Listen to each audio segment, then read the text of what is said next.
The big race right now for the Chiefs is not towards the best record in football, is not towards a record number of wins in a single season, is not towards setting all-time scoring points and records for the NFL season. No, it's for making the playoffs. And we have an interesting look into what that would entail from Arrowhead Pride. We have an article titled Two Big Chiefs Thoughts During the Bye Week. Maybe not the most compelling title for an article, but the contents are pretty good. Subtitled Reflecting on How Kansas City Got Where It Is and What Could Come Next from Arrowhead Pride by John Dixon. We get the following, and I wanted to discuss it because I think it offers us a little bit of a... I think that what it does is it sets the table for talking points that I think are a little bit misguided as far as what the rest of the season will entail. 2. Is it possible the Chiefs are done? Since Sunday's loss to the Bills, some have suggested that Kansas City's season is over, that there's no way the team can recover from its 5-4 start. By looking at modern NFL history, it's possible to reach that conclusion. Since the 1970 merger, there have been 276 instances where a team had a 5-4 record after its 9th game. Most of these teams did not make the playoffs, but 121, which is 44%, did play in the postseason. Most of these teams didn't make the playoffs, but 44% did play in the postseason. That's almost half. Just 46 of these 5-4 teams, 17%, won their divisions. 2%, went to the Super Bowl. Just 2, less than 1%, won the championships. Now, one reason this is a little bit misleading is this statement right here. 5-4 record after its 9th game. Well, there have been teams that had a 4-5 record, probably make the playoffs. There have been teams with a 3-6 record, maybe make the playoffs.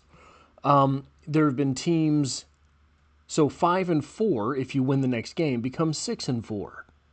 How many 6-4 teams have gone to the playoffs, right? So it's a very limited search on what it means to be 5-4 and end up in the playoffs.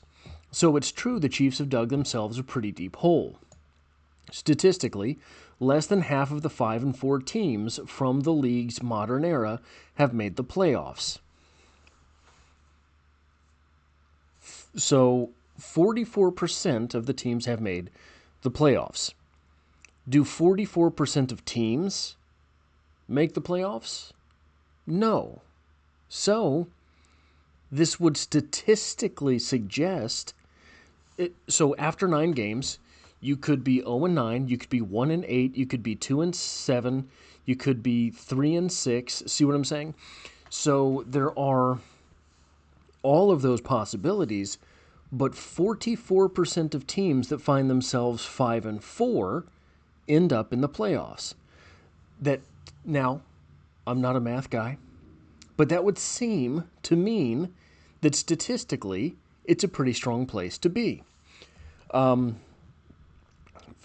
So it's true that the Chiefs dug themselves a pretty big hole, and only a tiny percentage of them has even come close to a championship. Half of those outliers took advantage of a statistical quirk. Now, one thing that needs to... So this is where a strong Missouri man like Mark Twain gets away with saying something like, there's lies, there's damn lies, and there's statistics. Statistics are very, very tricky. Yeah, 2% of those teams made it to the Super Bowl. What percentage of teams make it to the Super Bowl? Right now, 1 out of 30 or 2 out of 32 teams. So 1 in 16.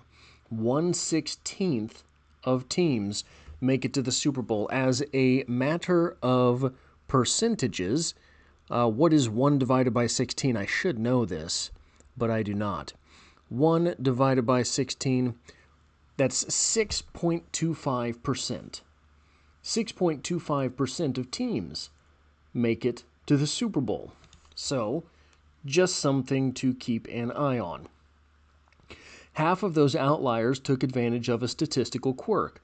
On average, the whole league has had 5-4 teams in each season since 1970. But in 2000 and 2001, there were 5-4 teams in the AFC alone. In 2002, so 5-4 teams in the AFC alone suggests that many of them are going to make the playoffs, and almost definitely one of them is going to go to the Super Bowl. But in the AFC alone, in 2002, the AFC had 6 5-4 teams. In each one of those parity-driven seasons, the AFC Championship was one of those 5-4 teams.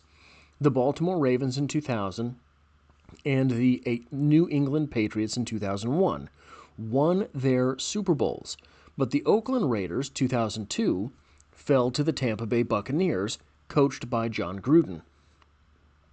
Now, maybe at this point I have read this wrong, but something already seems off to me, because it says in 2000 and 2001, you had the Ravens and the Patriots who won the Super Bowl.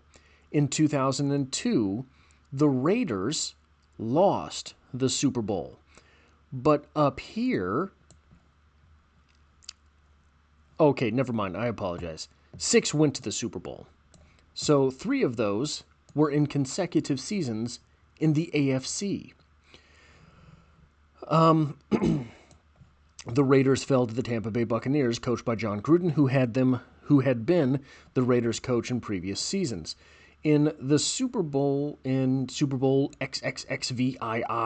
Unfortunately, the 2025 Chiefs aren't that lucky. They are the only AFC team that started the season 5-4. But that doesn't necessarily mean you should count them out. Let's not forget, in the 12 seasons Andy Reid has been the team's head coach, the team has won 148 games. That leads the league by a lot. 20 more than the Seattle Seahawks in second place, with 22 more better than the Patriots in third. The team has had winning streaks of at least 5 games in every one of those seasons. These include 2015, when the team won 10 straight after beginning the season 1-5, and in 2023, when the Chiefs were 9-6 after being humiliated by the Las Vegas Raiders on Christmas Day. They won 6 straight to finish that season and win their second straight Super Bowl. Those seasons with long winning streaks also include 2021. That year, Kansas City was 5-4 after 9 weeks. The team finished 7-1 to end the season, 12-5.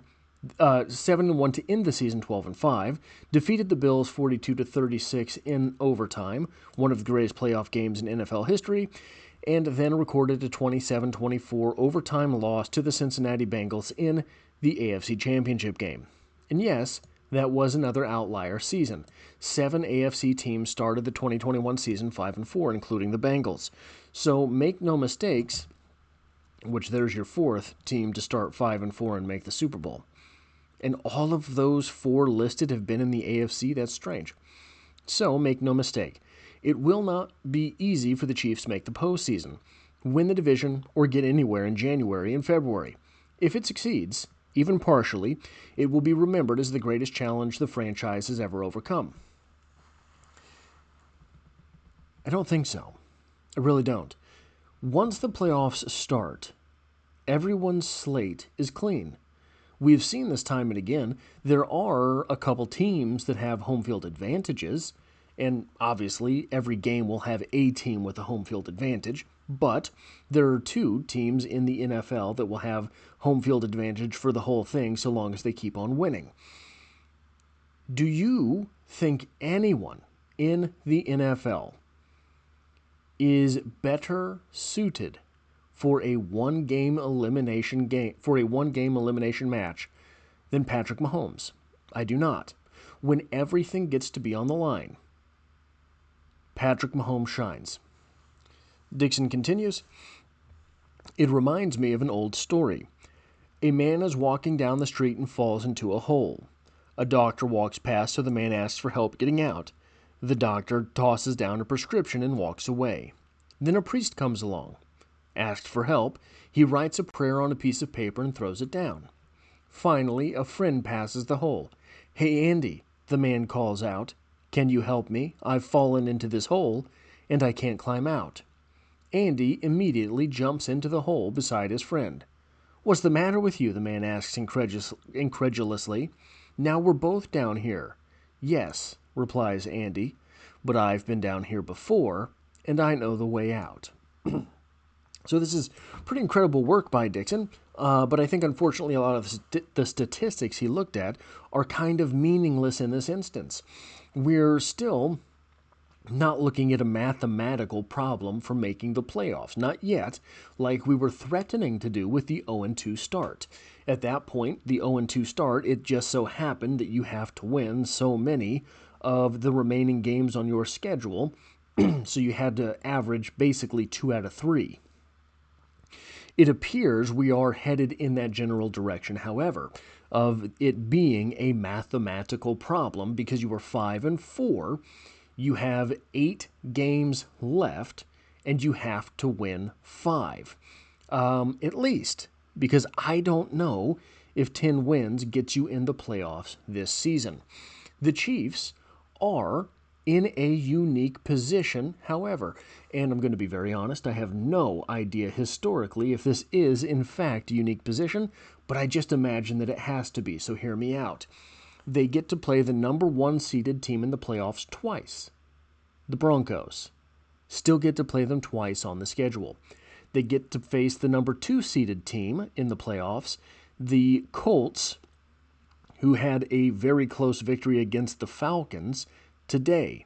They get to play the number 6 seeded team in the playoffs one more time. That's the Chargers. And if they should win those 4 games, not only is that 4 victories towards making the playoffs, meaning they would have 9 victories, but it's also 4 defeats for other teams attempting to make the playoffs. You will be damaging the field. And also, as of right now, as of filming this, Buffalo is losing to the Dolphins 16-0. So now that you have those 4 games to make up 4 wins on your schedule. Should you be able to do that, you still have 4 games. Yeah, you still have 4 games that you can win. If the Chiefs go undefeated from this point, which I'm not saying that they will, that's a really good record still. That is still a 13-4 record. That is an elite record. Just because we finished with 15 wins last year doesn't mean that 13 wins is not an elite record. But if you can beat the Broncos twice and the Colts once and the Chargers once, you're going to win some of those other games as well. So the Chiefs are also in a unique position because, like I said earlier, none of those other 5-4 teams had Patrick Mahomes. Patrick Mahomes, I'm not going to say is going to make the AFC Championship game this year. That would be probably short-sighted. But he's never not. He has literally, in his life as a starting quarterback in the NFL, never not made it there. So once the tournament starts, so long as the Chiefs are included, how, oh how, but why would you ever suggest that Patrick Mahomes will not at least be at the table for 4? So it is a weird season because the Chiefs, I think we all kind of agree, have a roster way more talented than last year. The wins just are not adding up. That is all I have for this video. If you like or appreciate what it is that I do here, hitting the like button really does help me out, as it tells YouTube to share this video with other Kansas City Chiefs fans. And if you find yourself here by chance but not design, the Chiefs are the only thing I talk about on this channel, and I hope to have you back for the next one.